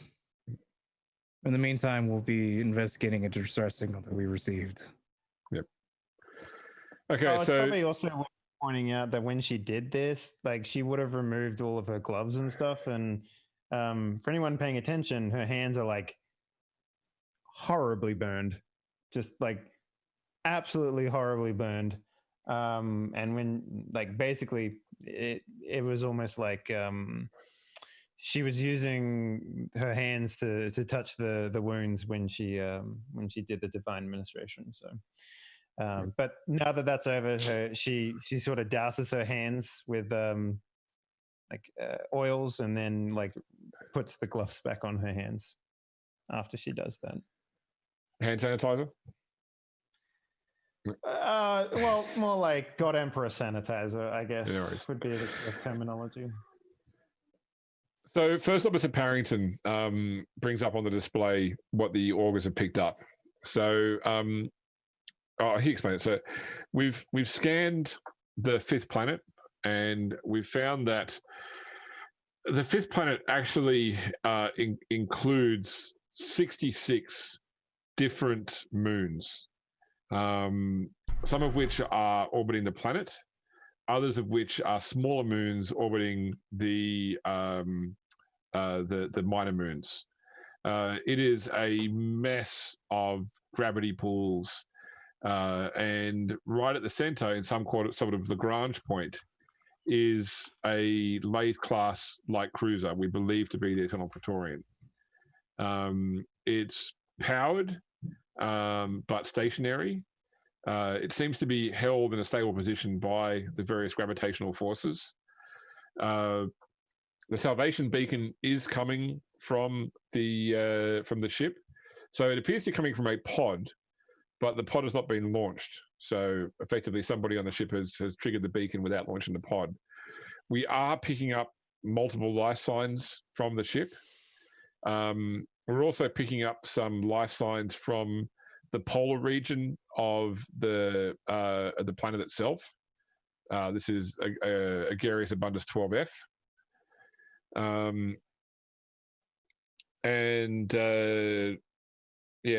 we're not sure. There's no sort of signs of settlement on the planet, though. Just what appear to be human life signs from the North Pole.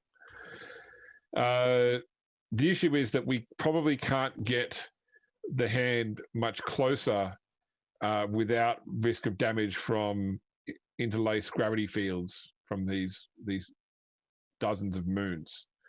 I think if you wanted to investigate the Praetorian, we'd probably need to take a shuttle. Can we destroy the moons? No, I seem to recall that. Firepower. Okay. Lord Captain, it was a very legitimate question. They described some of these moons as very small. You realize destroying the moons would have destroyed the ecosystem of the said planet that we could eventually use later. My apologies, Lord Captain. I didn't know that you wanted to come back to this empty planet. Did we fully scan what could have been on the planet? We received signs of life on the polar region of the planet, Lord Captain. Human life. Ah, human. Okay, well, very well then. I apologize. Still, my question is a legitimate one. Destroying things can often allow you to get your job done faster. We are at the very limited Vox range to the Praetorian. We have tried Voxing, but we've had no response. What about the planet? We're not close enough to the planet. We'd have to enter we had to enter the gravity field to Vox the planet. Alternatively, we can load a Vox system onto a shuttle, and the shuttle should be small enough that it won't be affected. Well, it will be affected, but not any disastrous way by the overlapping gravity fields. How big is the Praetorian? It's a light cruiser. It's bigger than us. 5.7 kilometers. It should have almost as many crew members as our ship does, Lord Captain.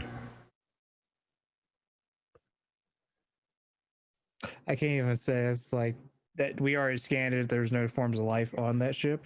No, there is. There's human. Yeah. There's life on the ship. Okay. You're picking up some human life. It's hard that like the augurs are also thrown off somewhat by the gravity fields, but there is at least some life on the ship. Plus if it's a mechanicum ship, it'd be like Yes, Lord Captain. They there'd will be have half people there. servitors all over the place. You remember how they are on our ship. Yes. So in standard configuration, a lathe class cruiser is 4.2 kilometers with a crew of 35,000 people and 25,000 servitors. It's a lot of servitors, Lord Captain. Every one of them could be a horrifying murder machine. Let's have a shuttle set up as a Vox in between for both the Praetorian and the possible people on the surface of the planet. All right. Well, so Parrington sort of, quickly orders people to go get that stuff happening underway. So probably you wait half an hour while that's set up. So while that's happening, I want to pull Sister Dawn quietly aside and give her a very formal bow as I thank her. What you did for Riani, I have seen, or at the very least, I've been the recipient of such healing before. I look after Riani. She's kind of like a person who's constantly on the verge of dying near me, and I have to make sure she doesn't die, because then the ship will explode. So I truly appreciate you sharing your gifts, the Emperor's gifts, with us. She's a little embarrassed, and she's like, well, I was hoping that my my thought process on whom to give the gifts was correct, and it seems like I made the right choice. So. Yes, Riani is always dying. Just, it happens constantly. This is like the second or third time she's nearly died. Is this a habit of her profession? I'm sorry. I'm not don't know. totally familiar with I'm this. not really. This is my first time as a bridge officer. Normally, I just shoot people in the head a lot. Riani, I think we might need to get a leash for her, or maybe like a bell on a collar. Throw her in a life support tank. I don't even know if we have those. I assume you're attempting humor. Is this what this is? I apologize. Some people have said that my ability to converse with others is as limited as my patience. Well, if you need help extending that patience, this is something that a good understanding of the faith can help with. No, thank you. The Inquisitor is helping me with that. Very well. I would concede that point to him. Yeah, actually, However, the more I read about it, the more like patience is not a good thing. I've come to an understanding that doubt is bad, And being patient with the aliens and heretics is not a good thing. We should just shoot them in the face before listening to them. Well, patience is not really what you've come to understand it as. Patience is waiting for an opportune time to strike rather than simply understand. striking first. When you're a good enough shot like me, every time is an opportune time. Even when you're rolling around on the floor, your right arm having been chewed off. Nero, have you ever considered... Well, I mean, you seem like a hard man, one that's seen quite a number of battles, I assume. Have you considered allowing yourself to be tempered by war even more than you currently have? I've heard talk like this before, Sister Dawn. From someone that I shot in the face after it turned out he was a chaos cultist. Sorry.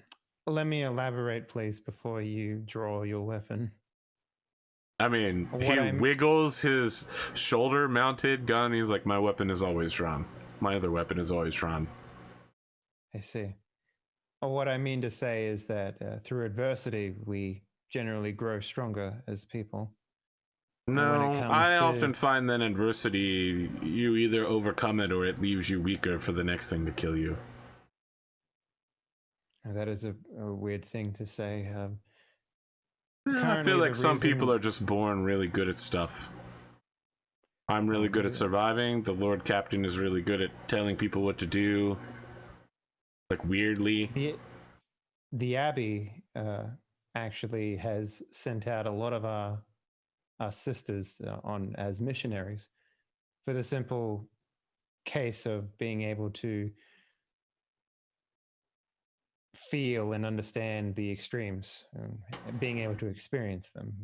We grow stronger understanding all of the fear and doubt and extremeness that comes with following around a rogue trader or serving on the high council of some lord.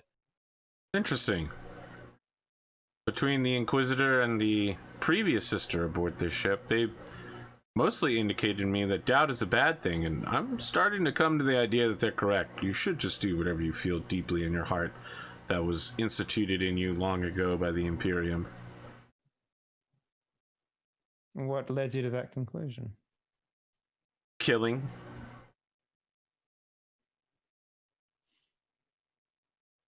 Well, far be it from me to pull you from what you do best, but perhaps what you're missing is not the fact that you can kill better or that you need to kill better, but there are other opportunities for you, like, say, socializing or becoming a better understanding of someone's unspoken word, for example.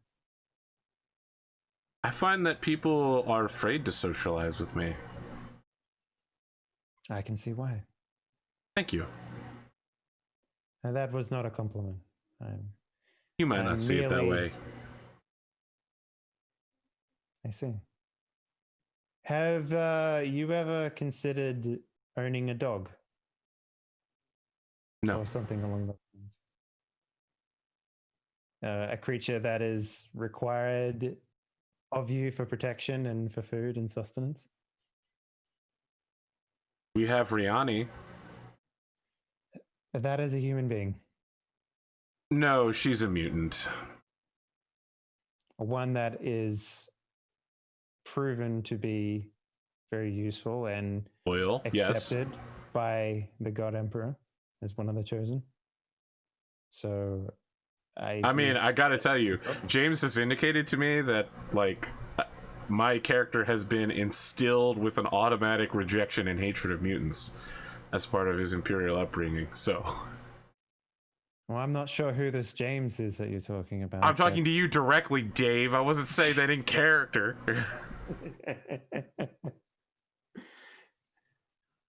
He's saying in character. Yeah. Go ahead. So Dawn is going to look around and just be like, Is that all you wish to talk about? I wanted to thank you for your good work protecting the ship's mascot. Yes, thank you. What do you mean by mascot? I'm confused by that. Well, I don't want to call Riani a dog or a pet, but mascot sounds good. I'm thinking about making Riani themed merchandise now, like Riani plushies, We Heart Riani shirts to go with my Lord Captain collection. Are you profiteering? Profiteering? Of course I am. This is a rogue trader ship. Oh. You haven't seen all of the "We someone. Love the Lord Captain" buttons in the hallway? We have a whole deck that just does nothing but print these out. This is a ship of 35,000 people. Of course we have a textile mill on board. I was actually looking for a suitable garment to exercise in, and all I could find was something with the Lord Captain's face on it, which didn't seem appropriate. Well, there are several. The God Emperor is my co-pilot. Also inappropriate. Really? I like that one. It is clear that you are not a member of the faith as devout as I am, so I can understand why you would like it, but Thank you. don't seem to find it offensive. Well, if So you don't like it, Dawn you is could... gonna like look around and just be like, Nero's just gonna be like, look, if you don't like it, you can just go down to the textile factory and purge all the heretics that make it. And burn all of the copies of the shirt, and we'll just make, like, Sister Dawn. Ooh, yeah, no, I think we could sell t-shirts about you. From what I understand, you're getting fairly popular on board. I have many questions about this, but first, why would you need to sell any merchandise with my name on it? I'm just a humble servant. And two, what popularity do you speak of? You know, like, you set a bunch of people on fire directly in front of me, and now people are aware that you're on this ship and that we have a real, actual confessor on board. Those of us that... I understand. You mean people are excited that there is traditional faith on board. I understand now. Yes. Yes. Our previous sister was somewhat more lazy.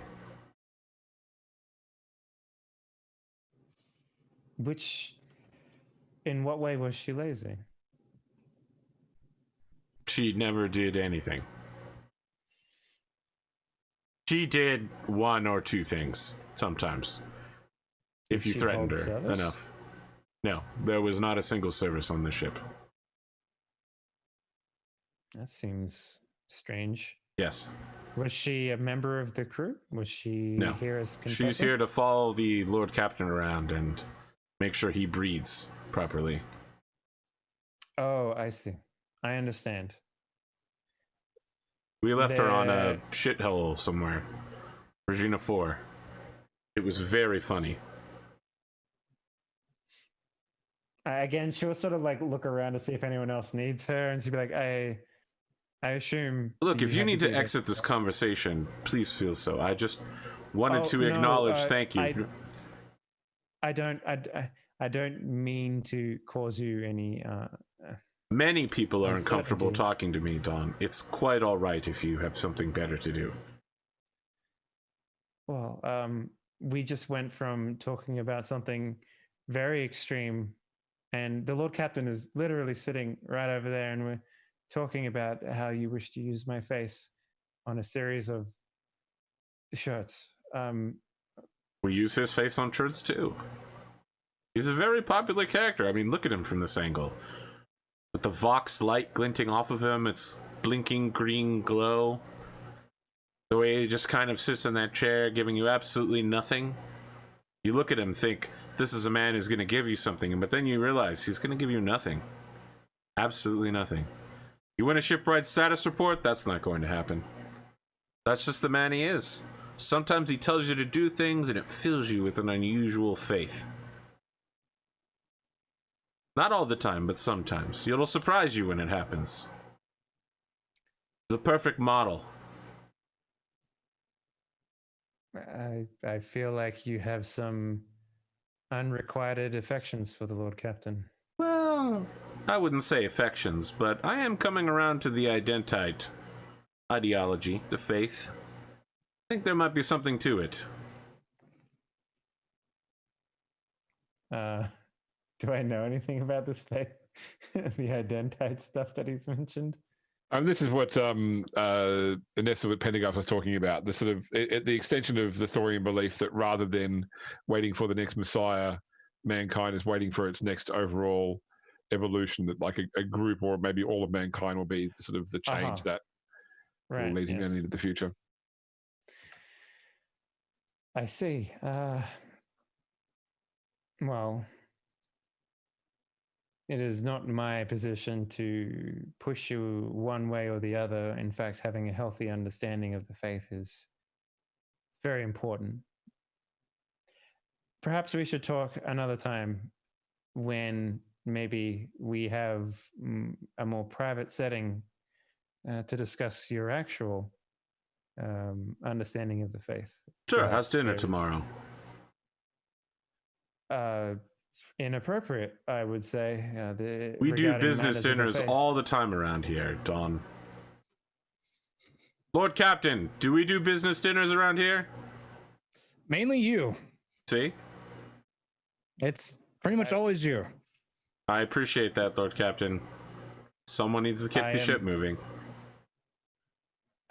I was mostly speaking as perhaps from the ship's confessor that you would discuss with me appropriately in an appropriate setting. And at this point, she's sort of looking down at the ground.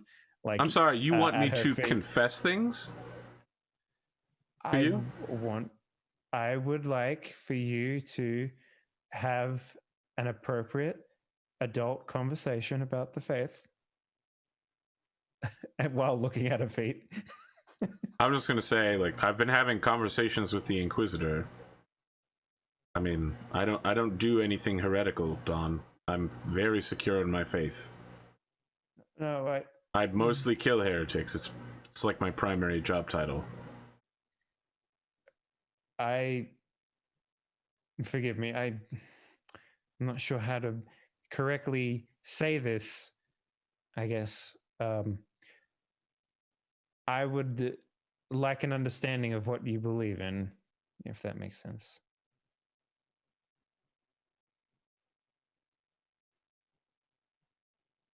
That's a great question.